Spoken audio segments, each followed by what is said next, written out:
शुद्ध विज्ञान घनस्वरूपम विज्ञान विश्राणन बद्धदीक्षम दयानिधिं देहव्रतां शरण्यं देवं हयग्रीवमहं प्रपद्ये।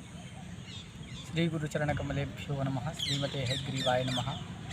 मैं अमित उपाध्याय काशी हिंदू विश्वविद्यालय कला संकाय संस्कृत विभाग MA का छात्र हूँ।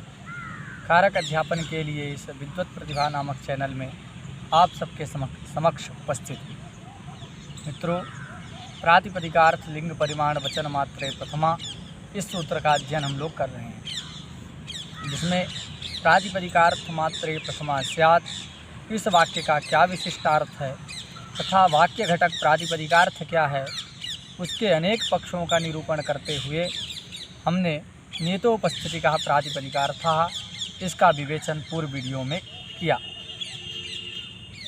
अब दूसरा वाक्य प्रातिपदिकार्थ लिंग परिमाण वचन मात्रे सूत्र में बना था, लिंग मात्रे प्रथमा स्यात्। लिंग मात्रे प्रथमा स्यात् यह सूत्र का दूसरा वाक्य है, किंतु केवल लिंग की उपस्थिति कहीं पर भी नहीं होती। ऐसा कोई शब्द नहीं है जो केवल लिंग का बोध कराए।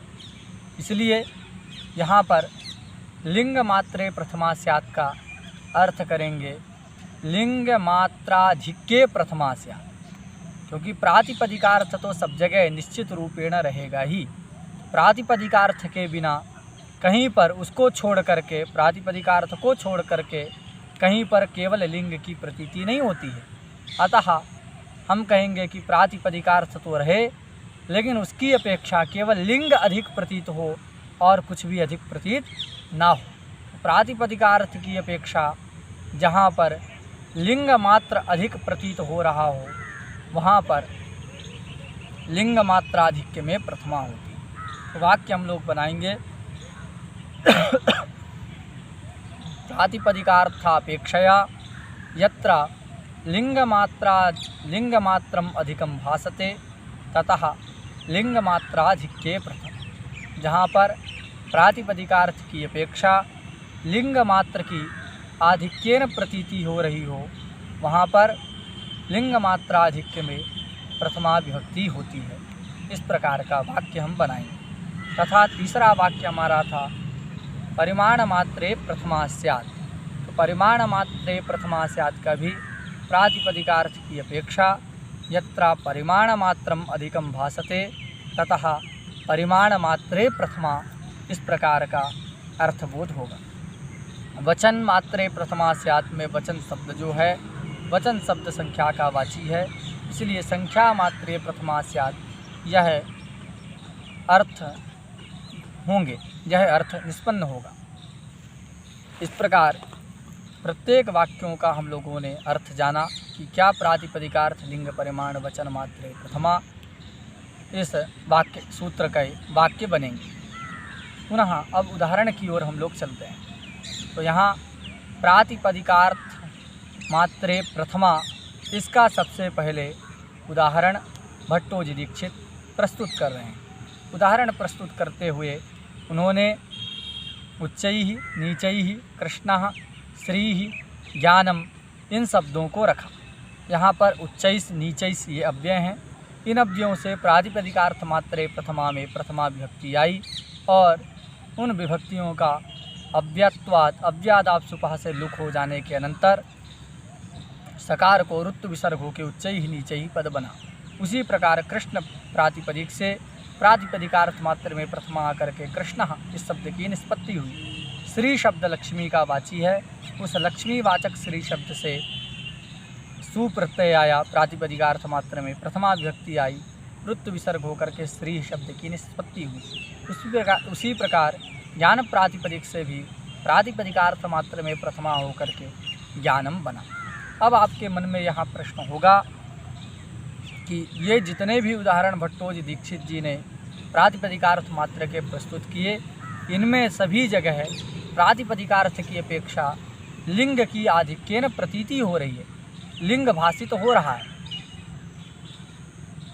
क्यों, कैसे लिंग इनमें प्रतीत हो रहा है?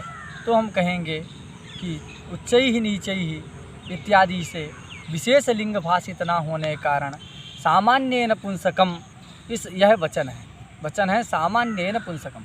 कि सामान्य में जहाँ कोई भी लिंग प्रतीत ना हो रहा हो अथवा सबकी साम्यावस्था हो, तो वहाँ पर सामान्य में कोई भी विशेष लिंग की प्रतीति ना होने पर नपुंसक लिंग हो जाता है।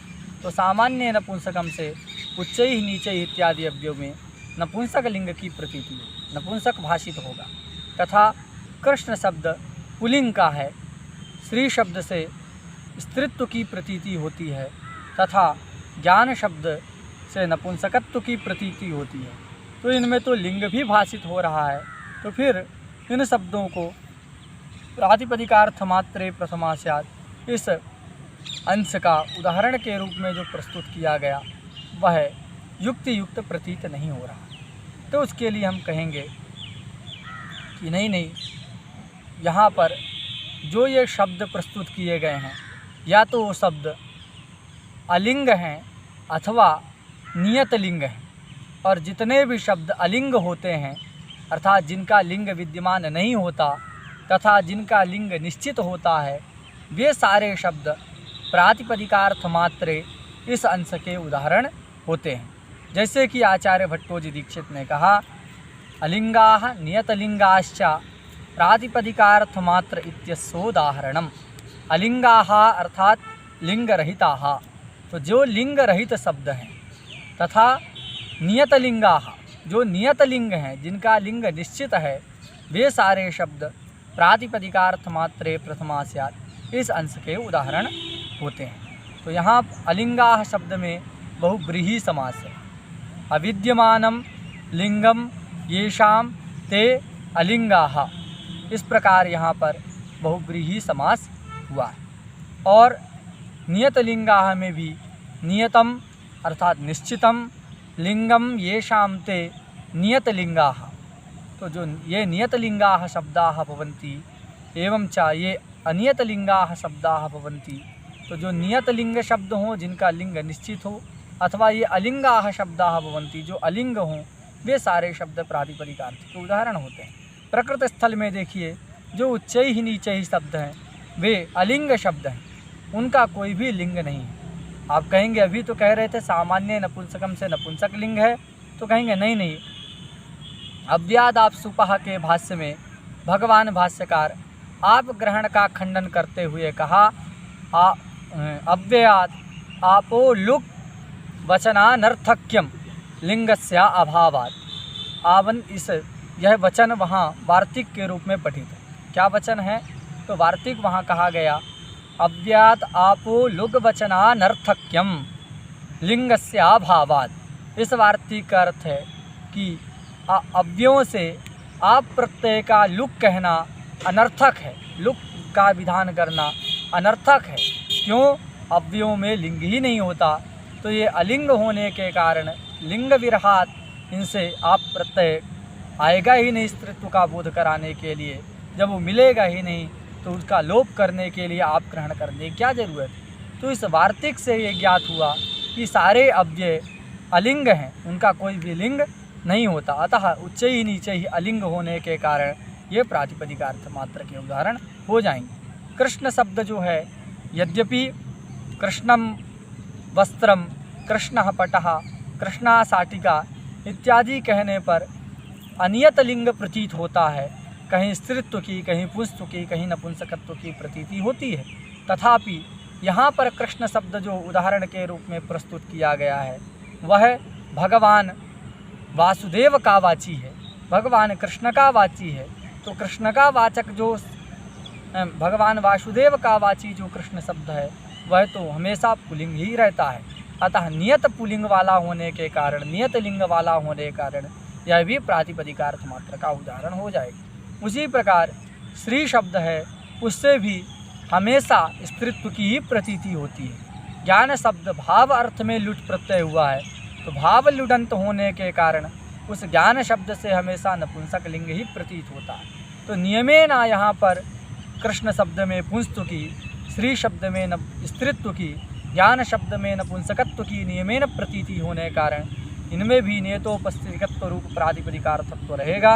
अतः प्रातिपदिकार्थ मात्र के उदाहरण ये सारे शब्द भी हो जाएंगे, कोई क्षति नहीं हो। और जो अलिंग शब्द हैं क्षमा कीजिएगा, जो अनियत लिंग हैं, जिनका लिंग निश्चित नहीं है, अनियतम अनिश्चितम लिंगम येषां ते अलिंगाः, तो जिन शब्दों का लिंग निश्चित नहीं है, ऐसे जो शब्द होते हैं वह तो लिंग मात्राधिक्य के उदाहरण होते हैं। भट्टोजी दीक्षित जी ने लिखा, अलिंगाः अलिंगास्तु लिंग मात्राधिक्यस्य, जो अलिंग शब्द होते हैं, अनिश्चित लिंग शब्द होते हैं, जिनका लिंग निश्चित नहीं होता, वे प्रातिपदिकार्थ मात्र के उदाहरण नहीं होते, अभी तो लिंग मात्राधिक्य के उदाहरण होते। जैसे तट शब्द है, तो तट शब्द यहाँ पर तटम त्रिषु, इस अमर कोश के वचन के अनुसार तीनों लिंग को कहता है, किंतु तट कहने से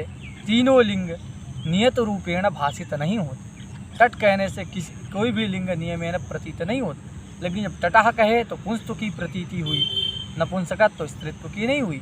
तटम कहने से नपुंसकत्व प्रतीत हो रहा है और अन्य लिंग छूट जा रहे हैं। तटी कहने से गीप के समभिव्यहार में स्त्रीत्व की प्रतीति हो रही है, पुन नपुंसकत्व की प्रतीति नहीं हो रही है। तो एतावता हमने देखा कि यह जो तट शब्द है वह तटं त्रिषु, इस कोश के अनुसार तीनों लिंगों को कहता है, लेकिन कोई भी लिंग नियमेन प्रतीत नहीं होते।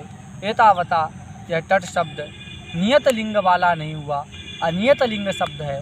अतः जो भी अनियत लिंग शब्द होते हैं वे सारे शब्द लिंग मात्राधिक्य के उदाहरण होते हैं। उसी रूप में यहाँ पर उनको प्रस्तुत किया गया। अब मित्रों, प्रसंगतः एक बात मैं और बता दूं कि यहाँ आपके मन में प्रश्न होगा, उच्चैः नीचैः से जो प्रथमा विभक्ति आई, उस प्रथमा का तो लुक हो जाता है अव्यादाप सुपहा के द्वारा, फिर प्रथमा विधान करने का फल क्या है? इनसे प्रथमा विभक्ति का विधान क्यों किया गया? तो उसका उत्तर हम देंगे कि यहाँ उच्चैः नीचैः से अव्यय हैं, इनसे प्रथमा विभक्ति का विधान करने का फल यह है पदत्व का संपादन करना। जब विभक्ति आती है तभी सुबंत होने के कारण इनकी पद संज्ञा सुप्तिगंतम सूत्र के द्वारा होती है। पद संज्ञा हो जाने के कारण ही उच्चैः नीचैः में पद संज्ञा हो गई। पदांत जो सकार होता है उसको ससजसो रू से रू होकर के विसर्ग आदि की सिद्धि होती है, अन्यथा उच्चैः नीचैः प्रयोग नहीं बन पाता। तो यही पदत्व संपादन करना ही अव्ययों से विभक्ति लाने का फल है।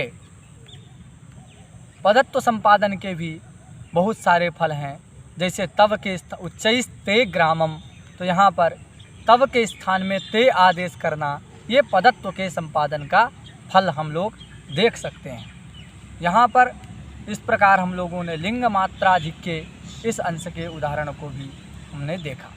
अब परिमाण मात्रे प्रथमा स्यात्, यह एक तीसरा वाक्य उपस्थित होता है। इसका अर्थ हमने स्पष्ट किया था कि प्रातिपदिकार्थ की अपेक्षा यत्र परिमाण मात्रम अधिकम भासते तत्र परिमाणे प्रथमा, ऐसा जो है अर्थ करेंगे कि प्रातिपदिकार्थ की अपेक्षा जहाँ परिमाण मात्र अधिक भाषित हो रहा हो वहाँ परिमाण मात्र में प्रथमा होती है।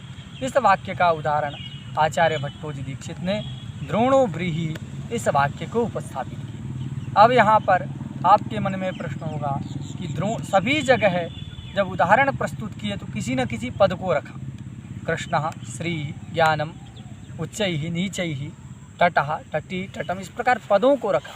लेकिन जब परिमाण मात्रे प्रथमा स्यात् इस वाक्य का उदाहरण दे रहे हैं तो इस अंश का उदाहरण देते समय द्रोणो व्रीहि इस वाक्य को रखा। तो वाक्य को उदाहरण के रूप में प्रस्तुत करने का क्या प्रयोजन है तथा यहाँ कैसे प्रथमा होती है, इन सारे विषयों का विवेचन हम एक स्वतंत्र वीडियो में आगे करेंगे। मित्रों, ये प्रातिपदिकार्थ सूत्र को हम लोग पढ़ रहे हैं। इसमें जो आपका सुझाव हो, कहीं पर कुछ समझ में ना आ रहा हो और कुछ अधिक आपकी जानने की आकांक्षा हो, वो सब कमेंट के रूप में आप अवश्य कमेंट के रूप में प्रस्तुत करें, जिससे हम और अच्छी तरह से आप तक पदार्थों को पहुंचा सकें। तब तक के लिए नमस्कार।